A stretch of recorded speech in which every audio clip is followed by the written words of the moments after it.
Hello everyone and welcome to another high elo game of Age of Empires. It's Friday and depend maybe where you are, it's Saturday morning, but what better way to start off the weekend than by watching two very strong players beat the living snot out of each other in a video game. In our teal corner, we have Ozone playing the Mongols, and in orange, we have Solara playing the Britons. So two great archer civilizations facing off on a little map you may recognize as Arabia. The players' respective elos are up top. Ozone with 2092, Solara with 2136. Both players fairly evenly matched. So let's see exactly where this takes us. It'll be interesting to see if the Mongol player goes for cavalry and to see whether the Briton player goes for archers or... We'll see. We'll see what happens. For now, both players, standard opening, 7 villagers going up to 8, 9, starting to collect wood, starting to gather their resources. Both players basically sussing out their bases. Teal has a good sense of where he is. He sees the sheep here, exploring with other sheep. So he knows exactly where he needs to wall. Orange, similar. More open to the side, going to be a bit more difficult to defend this base if he comes under attack just by virtue of this giant open space. I mean, you can try to defend close to the berries, but then if your opponent puts an army here, your berries come under fire, and there goes 750 food that you otherwise would have collected. So, will be interesting. Orange has not seen Teal's base. Teal has not seen Orange base. It's still fairly early. Both players still committed to collecting as many herdables as they can. And let's see where this scout goes. He's going to probably go collect this last deer and then start moving out and exploring and trying to find his opponent's base. At the same time, we have a very aggressive sheep here for Orange, who has now stumbled onto Teal's base, so he now knows where his opponent is. If he's not careful, he's going to lose that sheep. I don't know if he cares or not, but that is likely going to happen as he walks straight into this scout cavalry, and now an extra sheep for Teal. So let's take a look at what the players are doing, starting a basic wall off, getting a mill to collect the food. And the wild boars are taken, both players sitting at 15 villagers, 1 scout. Nothing too crazy at this point. Like I said, building up their food count. The first to get to 500 will probably go up to feudal right away. Ready. Briton? Now, Britons, I mean, everybody loves the Britons. Whether you're a noob or an expert. I mean, when I was first starting out in the game, who doesn't love longbows, the longest range in the game? If you can micro them well. If you can't, then they're just a useless unit where you have 40 of them that all shoot at one target, which defeats the whole point of having them clumped up in the first place. Teal is now finding, or he is going to find, let's follow along on his journey as he gallops straight into a town center. Yep, he sees it. He sees the boar. He sees the gold patch. Sees the partial wall off. Eagle flying overhead. Like in Assassin's Creed, I guess the eagle works for him. And so Teal now has a good sense of Orange's base. Let's see what Orange has seen of Teal's base. Everything. So both players know exactly where they are. They know exactly where they can attack from. They know the exact weaknesses. Orange, unfortunately, has 2 giant open sides to his base. Here on the left and here in the bottom right. Teal is much more, I guess, snug as a bug, confined here. He can easily wall here, here, here. A bit more open down south. So we'll see if he decides to take a more defensive approach, because his base is more easily defended, or if he decides to take an aggressive approach, and we'll see how Orange reacts or acts. We'll see who will be the first to make the first move. For now, Ozone has made it up to feudal. No real Expansion of military, still getting lumber upgrades. Orange is a full minute and a half behind, so we'll see if Teal can use this advantage to get something done here. For now, just a scout. Sees a couple of villagers picking berries. And this is what I was talking about in my previous video. When it's the red, there are no butterflies. But when you're on Arabia and it's the lemon bushes, then you get the beautiful blue butterflies. Now, I don't know if lemons grow on bushes or if these are apples or what, giant cranberries, I don't know. But there are no butterflies here. Anyway, back to the game. I like this. Teal is not going away anytime soon. He wants to keep an eye. He wants to see exactly what Solara is doing. This is fantastic scouting by Ozone. And this is super high-level play. This is something that you need a lot of experience. You need to micro this while at the same time microing a second, a third, and now he's going to have 3 scout cavalry that can really just annoy the hell out of Solara. So let's see what he does with it, whether they're just for scouting. Solara sees it, plunks down a barracks, gets a spearman right away. That'll be enough to scare 2 of them away, but 1 spearman isn't going to scare 3. He's gone up to 2. Where is the second one? We've got archers. Of course, it's Britain. We've got archers in the range, waiting for the right moment to pounce. Here's the second spearman. Okay, so he's building archers, not investing too much in spearmen, staying at 2. Both players comfortable in feudal. It seems like Teal wants to take a pretty aggressive feudal approach. He's up to 4 scouts and his own spear. So let's see what he can get done. For now, again, just fantastic scouting. He sees exactly what's going on.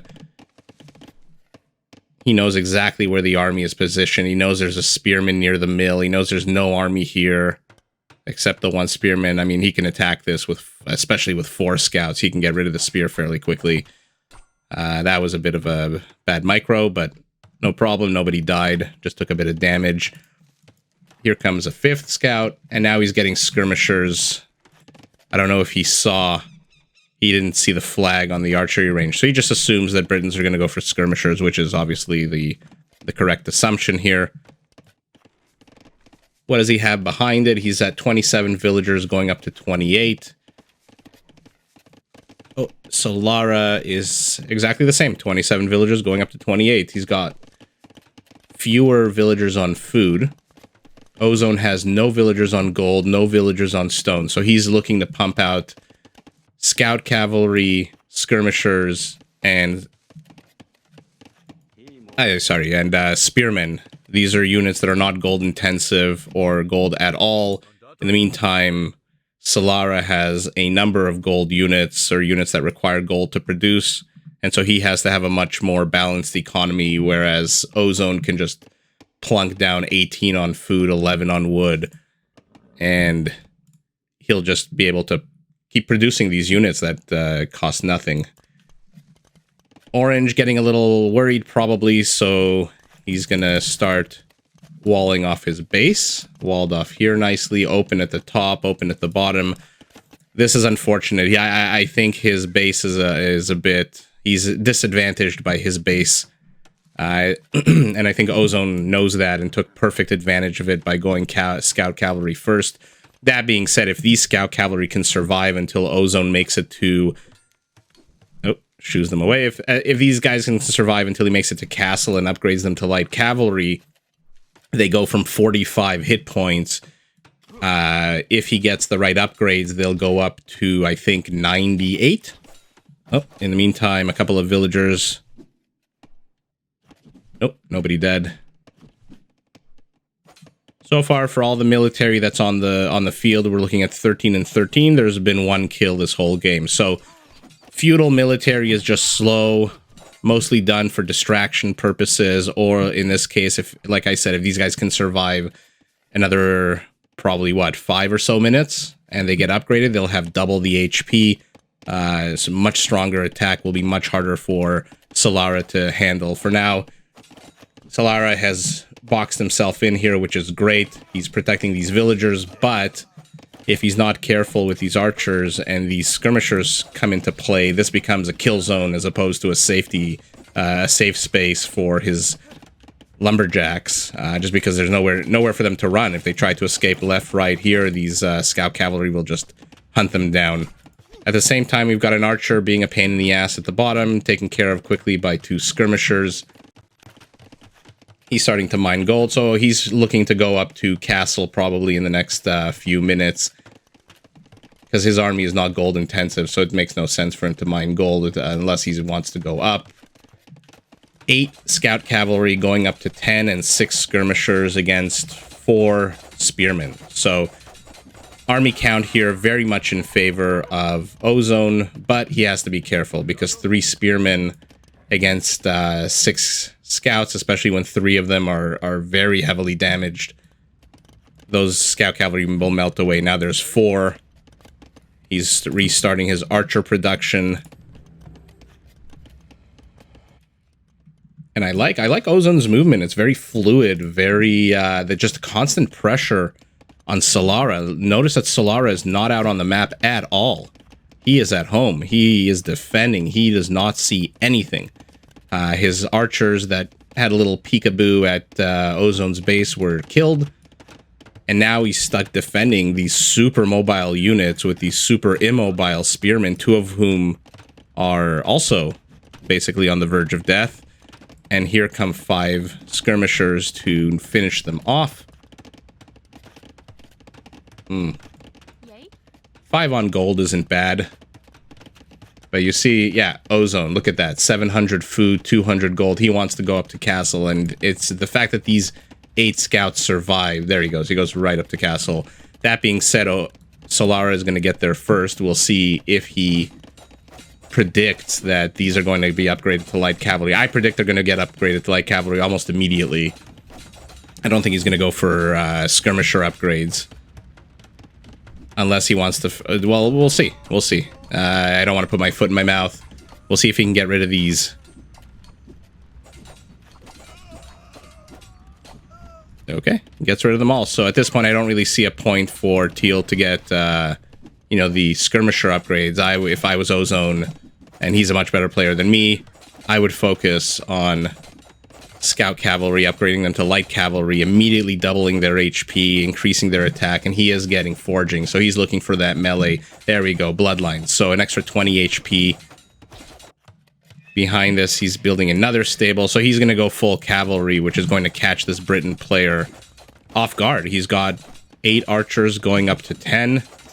He's getting the gold mining upgrade for now. And let's see, he reaches castle first, immediately goes to crossbow, cancels it, and puts it back on. So we're getting crossbow, we're getting lumber upgrades, and like I said, look, this has gone from a safe space to a kill zone. These villagers can't escape. The pluses and minuses, that's why I love this game. There's never a one right answer to anything. What looks good in one age is a terrible decision in another age. Market going down. He wants to be able to balance out his economy if he needs to. Both players sitting on around 40 villagers. Military counts similar also. And here we go. Light cavalry upgrade being researched. And watch, they'll go from... Right now they've got 65 because of bloodlines. I think they'll go up to 98. Right? Because it's 60 and then an extra 30%, so 18 and then an extra 20 for bloodlines. The bloodlines doesn't apply, or the extra 30% doesn't apply to the bloodlines, because you know, that would add another 6. But I think it'll go up to 98 if I'm not mistaken. Let's see. Yeah, 98. Skirmishers still not upgraded. Don't really need to be at this point. These crossbows, I mean, they'll be able to pick off a unit here or there, but at this point, if he's... Okay, and now knights are coming out. So Ozone is picking the units that are completely countering what Solara has, and let's see if Solara realizes, and if he does, what he does to counter the counter. For now, skirmishers engaging the crossbows. He hasn't revealed his knights just yet. We're looking at 6 of them. This is a lot of cavalry. Like, the army supply is fairly similar, 18 to 14, but the 14 units are crossbows. And even with an 8 range, I mean, these knights are, and like cavalry are just going to shred through them. Okay, he sees them now. Let's see what if he plunks down another barracks or what he goes for himself. Okay. Few cavalry units die. Those 2 crossbows are super lucky. They spawned at a horrible location. Husbandry, so they're going to be much faster. I have to say I like Ozone's position better here. He goes into the kill zone, gets another villager, but is now trapped. Fantastic play here by Solara. Very tricky. So now the killer has become the killed. But look how long these crossbows take to kill a single knight. I mean, this is... How many volleys does it take? So that's why... Oh, behind this, sneaky, we have a proxy siege workshop. Probably going to be a mangonel. Let's see. Doesn't have a gold for anything at the moment. Mangonel to start gunning down. I mean, he must see this, right? Yeah, he sees the town center. So there it is, the mangonel. We'll see which avenue of attack it goes. But at this point, look at the mini-map. I mean, Ozone has Solara completely surrounded. Solara has 0 map presence. Let's see what he sees. This is what he sees. He sees nothing. He's in the dark. This is like waiting for Jaws and hearing da-da, da-da, da-da, da-da, da-da, and you have no clue where the hell the shark is coming from. So he can come from the right, he can come from the top, he can come from the bottom. Yeah. I am not liking the position for Solara at all. He needs to... Yeah, he's getting pike. But 2 is not going to be enough. 3 is not going to be enough. He's got to plunk down maybe another barracks. He's got 5... He's floating 500 wood. He can build 1 or 2 more barracks and just... These knights are going bye-bye and he'll buy himself some time. But for now, he's happy to just sit with crossbows. He's got a good amount. 28 of them. But look at this. One knight dies to 28 crossbows. I mean, how do you counter them? I'd like to see Ozone be a bit more active with these. These, I guess, they're just there to threaten.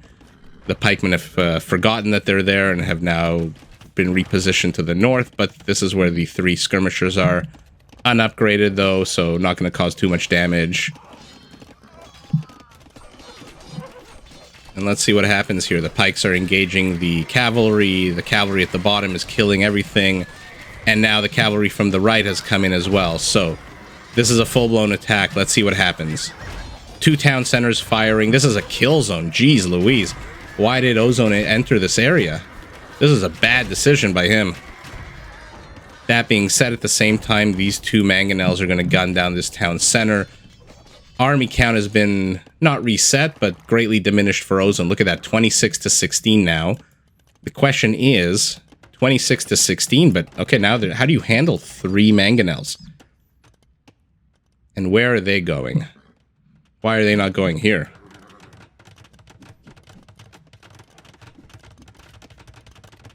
Okay, for now, Solara is just expanding his economy, building another town center, going up to 3, compensating for the one that he lost.